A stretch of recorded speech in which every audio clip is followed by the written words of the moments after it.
بسم اللہ الرحمن الرحیم۔ حضور اکرم صلی اللہ علیہ وسلم کے ایک صحابی ہیں حضرت سعید بن عامر رضی اللہ عنہ۔ وہ اپنے اسلام لانے کا سبب جو واقعہ بنا اس واقعے کو بیان کرتے ہیں اور کہتے ہیں کہ میں اسلام کی طرف کس طرح راغب ہوا اور کون سی چیز میرے اسلام لانے کا سبب بنی۔ چنانچہ بیان کرتے ہیں کہ سرداران قریش، مکہ کے بڑے بڑے سرداروں نے اسلام کے ابتدائی دور میں ایک صحابی حضرت خبیب بن عدی رضی اللہ عنہ کو دھوکے سے پکڑ لیا اور دھوکے سے پکڑنے کے بعد ان کو شہید کرنے کے ارادے سے سارے سرداران قریش اور مکہ کے رہنے والے جتنے لوگ تھے سب جمع ہوئے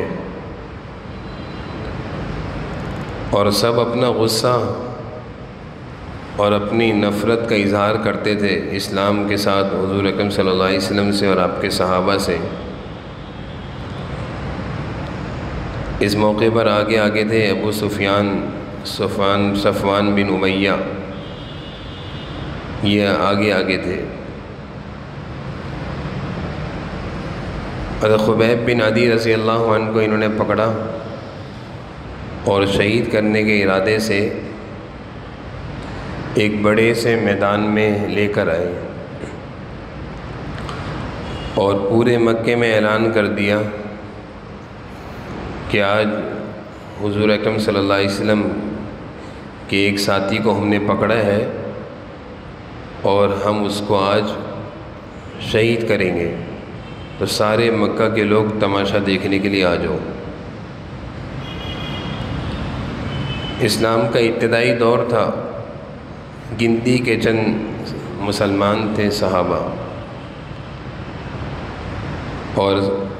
صحابہ میں اور مسلمانوں میں اس وقت تک اتنی طاقت نہیں تھی کہ اپنے ساتھی کو چھڑوا سکیں۔ چنانچہ حضرت خبیب کو انہوں نے گراؤنڈ میں بیچ میں لا کر کھڑا کیا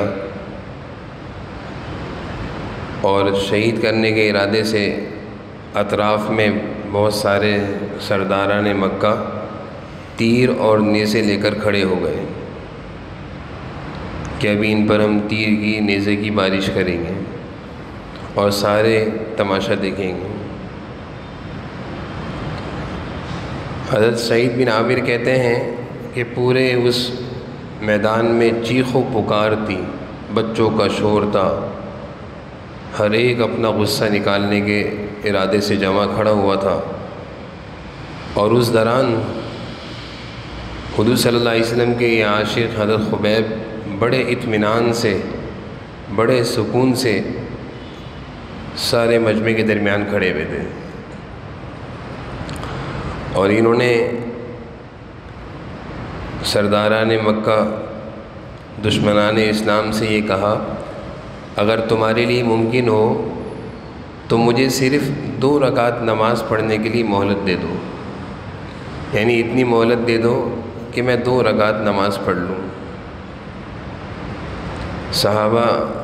اس درجے کے ایمان رکھتے تھے کہ اللہ کے پاس جاتے ہوئے ان کو اسی چیز کا شوق تھا کہ نماز کی حالت میں اللہ کے پاس جاؤں۔ اپنی موت بھی دیکھ رہے ہیں،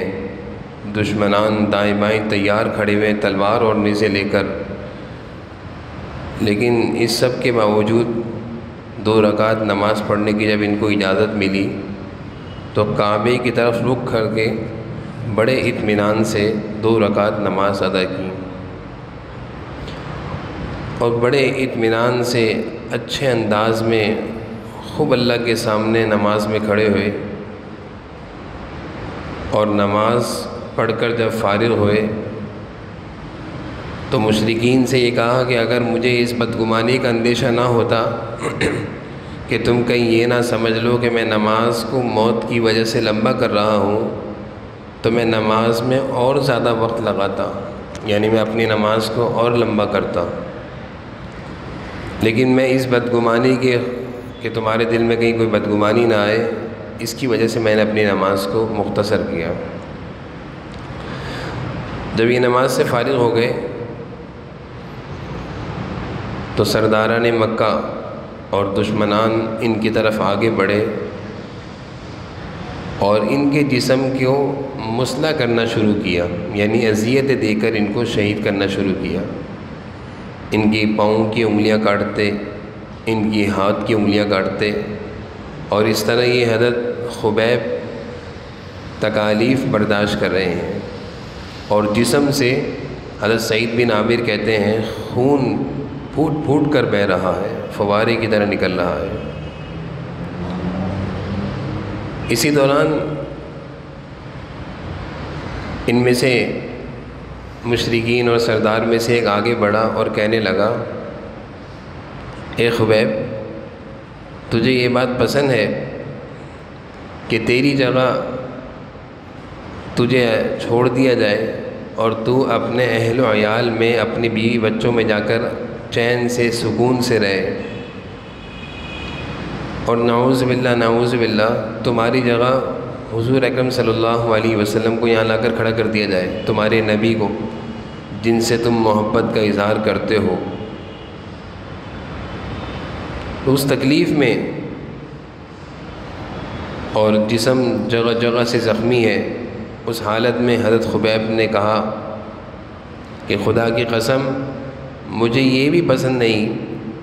کہ میں اپنی بیوی بچوں میں چین سے رہوں، سکون سے رہوں، اور حضور صلی اللہ علیہ وسلم کو ایک کانٹا بھی چبھے۔ مجھے یہ بھی گوارا نہیں کہ میں اپنی بیوی بچوں میں آرام سے رہوں، چین سے رہوں، اور حضور صلی اللہ علیہ وسلم کو ایک کانٹا بھی چبھے۔ یہ تھی صحابہ کی محبت، اور اسی پر ان کی قیمت لگی، اور یہی چیز ان کو اللہ کے ہاں بہت بڑا درجہ دلا گئی کہ وہ آپ صلی اللہ علیہ وسلم کے لیے ادنا سا بھی تکلیف کو برداشت نہیں کر سکتی۔ وہ کہتے ہیں میں ہر طرح کی تکلیف سہ سکتا ہوں، برداشت کر سکتا ہوں، لیکن حضور صلی اللہ علیہ وسلم کو ذرا برابر بھی تکلیف نہ ہو۔ ایک صحابی حضرت سعد بن ربیع رضی اللہ عنہ احد کے میدان میں زخمی ہیں۔ آپ صلی اللہ علیہ وسلم نے ایک صحابی کو بھیجا کہ دیکھ کر آؤ سعد بن ربیع کہاں ہیں۔ تو ایک صحابی ان کی تلاش میں پہنچے اور جا کر ان کو حضور صلی اللہ علیہ وسلم کا سلام کہا، اور کہا کہ حضور صلی اللہ علیہ وسلم تمہارا پوچھ رہے ہیں۔ انہوں نے سلام کا جواب دیا، اور انہوں نے کہا کہ میرے انصار صحابی سارے ساتھیوں کو یہ پیغام دے دینا کہ میں تو اللہ کے پاس جا رہا ہوں، لیکن تمہارے جیتے جی اگر حضور اکرم صلی اللہ علیہ وسلم کو ذرا سی بھی تکلیف پہنچی تو تمہارے کوئی عذر اللہ کے ہاں قبول نہیں ہوگا۔ سعد بن ربیع ہیں، احد کا میدان ہے، جان نکل رہی ہے جسم سے، جسم زخمی ہے، آخری وقت چل رہا ہے، کوئی تمنا نہیں، اپنے بچوں کے لیے کوئی وصیت نہیں، ہر چیز سے بڑھ کر حضور صلی اللہ علیہ وسلم کی فکر ہے، اور جاتے جاتے صحابہ کو پیغام دے رہے ہیں کہ میں تو جا رہا ہوں، لیکن تم حضور صلی اللہ علیہ وسلم کی پوری طرح حفاظت کرنا، اگر تمہارے جیتے جی حضور صلی اللہ علیہ وسلم کو ادنا سے بھی ایک کانٹا بھی چبھا تو اللہ کے ہاں تمہارا کوئی عذر قبول نہیں ہوگا۔ یہی حالت تھی حضرت خبیب رضی اللہ عنہ کی۔ حضرت خبیب سے جب مشرکین مکہ پوچھ رہے ہیں کہ تمہیں چھوڑ دیا جائے اور تمہاری جگہ حضور صلی اللہ علیہ وسلم کو لا کر نعوذ باللہ کھڑا کر دیا جائے تو تمہارا کیا خیال ہے؟ حضرت خبیب نے کہا اس تکلیف میں جسم زخمی ہے، خون بہہ رہا ہے، اس تکلیف میں کہہ رہے ہیں کہ میں ادنا سا کانٹا بھی چبھنا، یعنی چھوٹا سا کانٹا بھی چبھنا حضور صلی اللہ علیہ وسلم کے لیے برداشت نہیں کر سکتا۔ اور اس طرح حضرت خبیب کو زخمی کر کے مسلح کر کے شہید کر دیا۔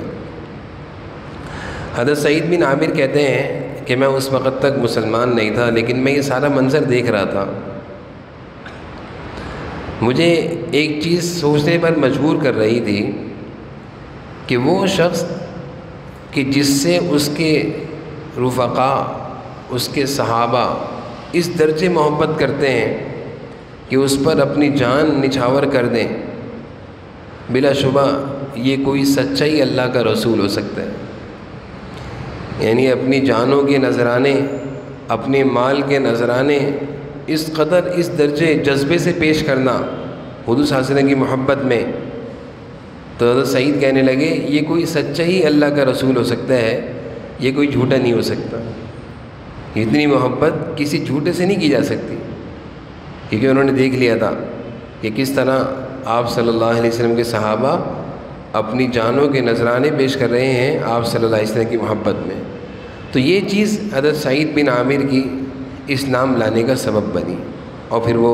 مسلمان ہو گئے، دائرہ اسلام میں داخل ہو کر صحابہ کے ساتھ حضور صلی اللہ علیہ وسلم کی محبت کی، عشق کی زندگی گزارنا انہوں نے شروع کر دی۔ آگے ان کی مزید حالت انشاءاللہ اگلے درس میں بیان ہوں گے۔ اللہ تعالیٰ عمل کی توفیق نصیب۔ الحمدللہ۔